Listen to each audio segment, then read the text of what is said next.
Assassin's Creed is really about history and credible world. We're playing with a history that is, without trying to spoil things, extends back, anywhere from 80 to 100,000 years from today and extends as far into the future as, we have time to make games. Two specifics about Assassin's Creed. The first one, it's a huge universe spanning across many different mediums with many different characters, events, locations.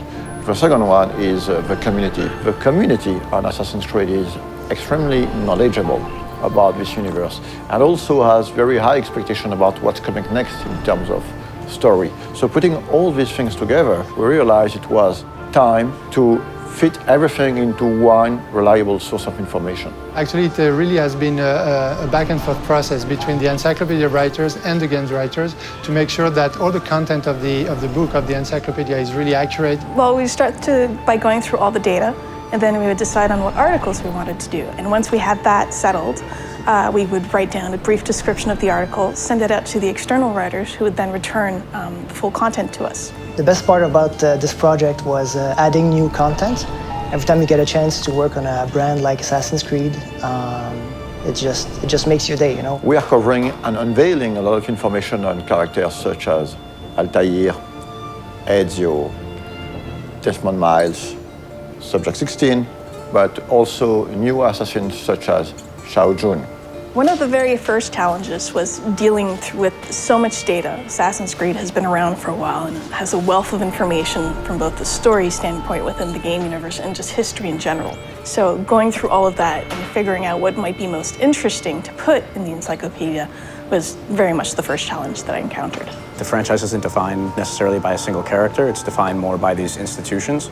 So we have the option of moving in and out of different historical periods, different geographical locations, different individual important events throughout human history. And so we have a wide variety of options, a lot of different material that we can mine for ideas and stories. Imagine this project as a huge puzzle with thousands of different pieces involving a lot of different people. We have tools to track all the narrative threads that we're creating. So we have database, we have Bibles, we have some visual guidelines. So my main role is to make sure everything fits together.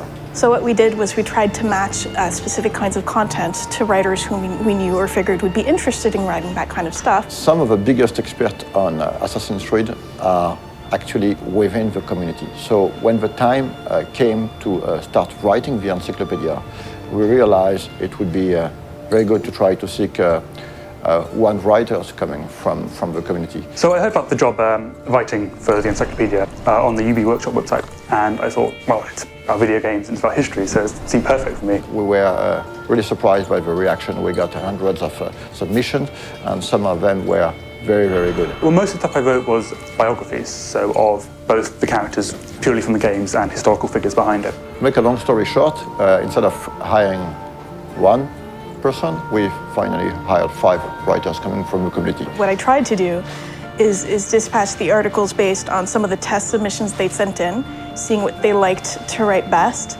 and then we kept it contextually similar. We try to minimize the risk of bad overlapping and maximize the opportunities of cross-referencing. As for the design aspect of the encyclopedia, we worked with a local agency called Double Echo.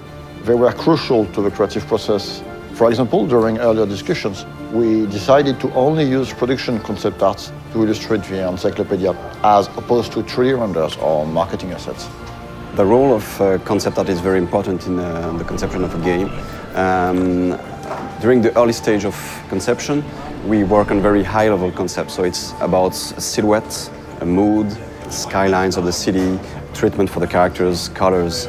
It's quite remarkable how much of the stuff does have its ties to reality and things that really happened. And I'm pretty sure that readers will discover some really interesting and new information.